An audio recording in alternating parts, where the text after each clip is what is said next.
Settle down, Panda. Settle. We're hiding out behind a ridge here in Polk County, spying on Sheriff Grady Judd.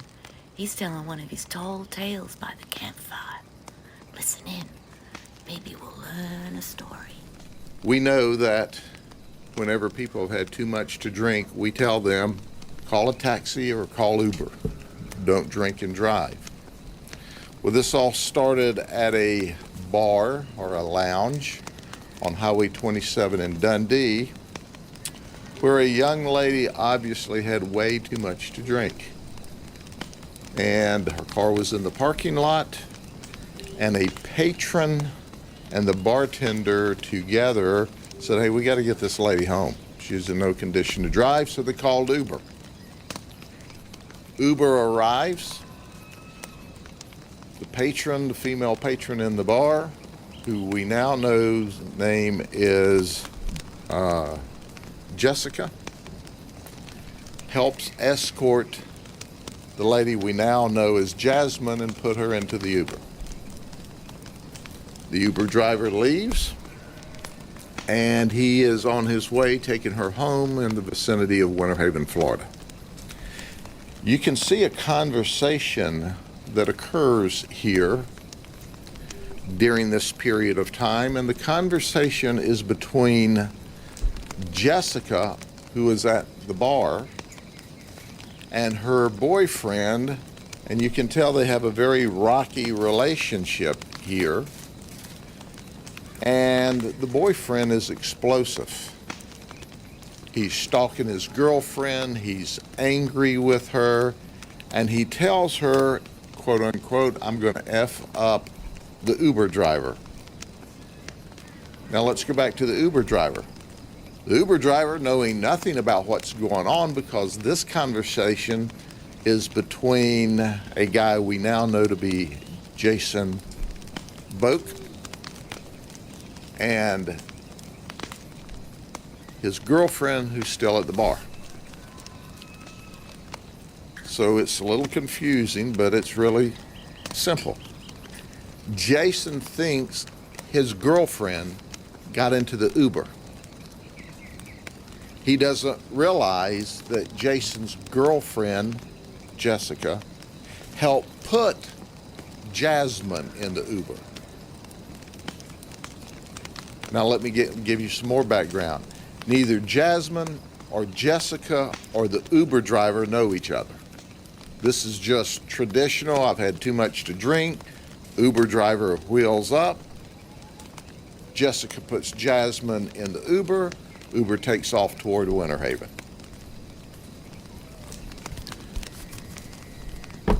Goofball here,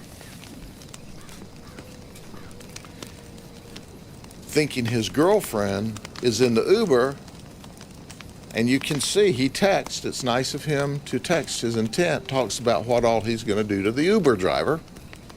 Uber driver obviously has no idea until a Ford F-250 pickup truck pulls right up on his bumper with bright lights.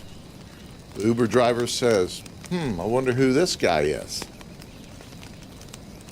The tailgates him a minute, then he pulls out beside him, rides beside him a couple of seconds on 542 or the Dundee Road between Dundee and Winter Haven, and then starts to pass him and forces him to a stop in the roadway. When he does that, Jason jumps out of his F-250 pickup truck and says, you know, I got a pistol. You want me to shoot you? That was a terrible mistake on Jason's part, because the Uber driver not only happens to be a licensed to carry a firearm, concealed firearm in the state of Florida, but he just finished the police academy. So he understands the law.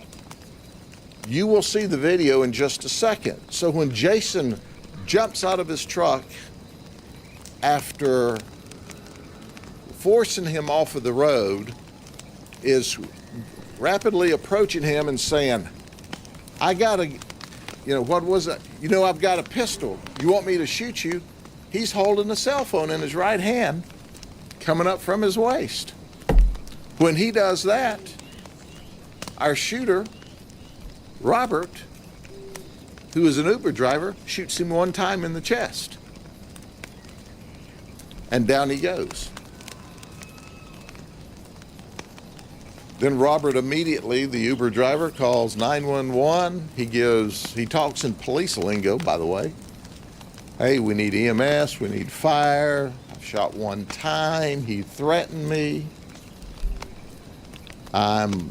He tries to contain the bleeding, then he starts doing CPR, and you can hear as he gives a rendition about the suspect, Jason, breathing his last breath.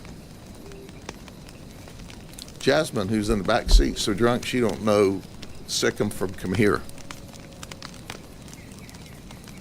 She hears all this after the fact, and we're in the process of downloading some video after the shooting's over where apparently she staggered out of the vehicle. But Jasmine doesn't know anything. She doesn't know the guy driving. She has no relationship with Jessica, who was just trying to be a good Samaritan. And at the end of the day, the message is clear. Don't mess with the Uber driver. Leave the Uber driver alone, because he just may be a certified police officer in waiting, and when you force him off of the road and threaten to shoot him with a gun while holding a cell phone in your right hand, which is a shiny object, in a second, you could get shot and killed. This is a justifiable homicide all day long. You have the right to protect yourself. This is a classic stand your ground case. A classic, and this was the intent of the law.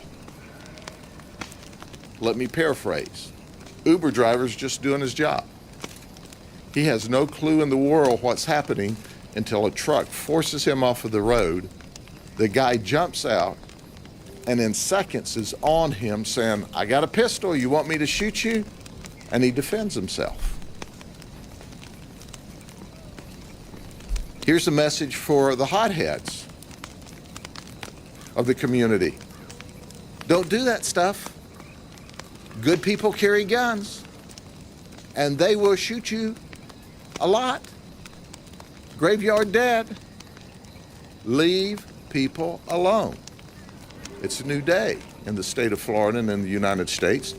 You may be used to bullying people and being bigger and stronger and beating people up and slamming their heads into the pavement and pulling knives on them. I highly recommend against that. I highly recommend against that if you value your life. Because Jason here thought he'd get out and throw a little threat on the Uber driver, and I appreciate Jason giving us his criminal intent in advance in writing. It helps create a perfect stand your ground for the Uber driver, Robert Westlake. Any questions on this one?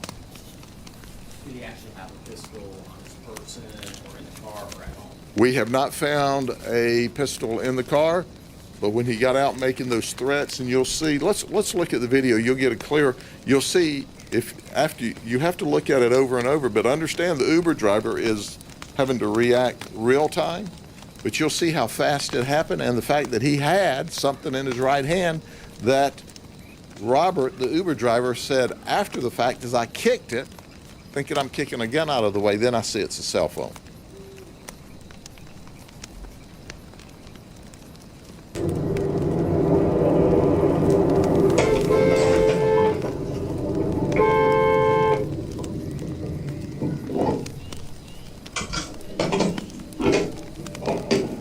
I say something?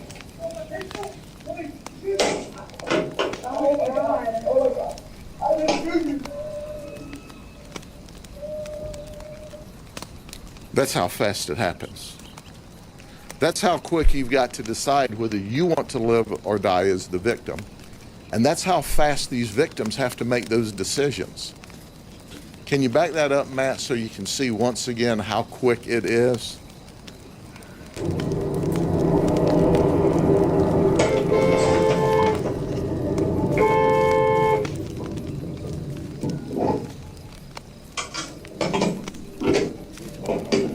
I say something?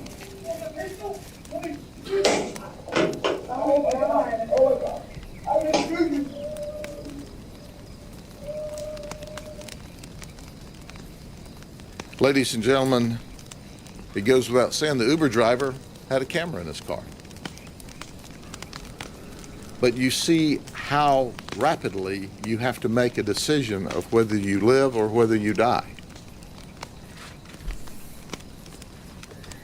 And I can tell you unequivocally, the Uber driver, Robert, did exactly the right thing to protect himself and ostensibly his passenger as well. Any other questions? We'll certainly make that available for y'all. Jason, I don't know. Boak, B-O-E-K?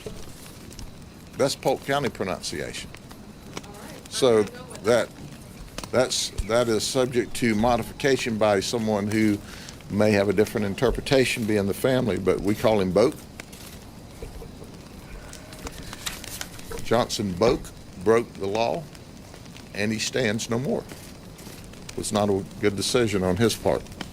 Oh, he was a barber at one time. And this picture is flattering compared to how bad he looked that night rolling out of that truck. Leave people alone. They may have a gun and shoot you.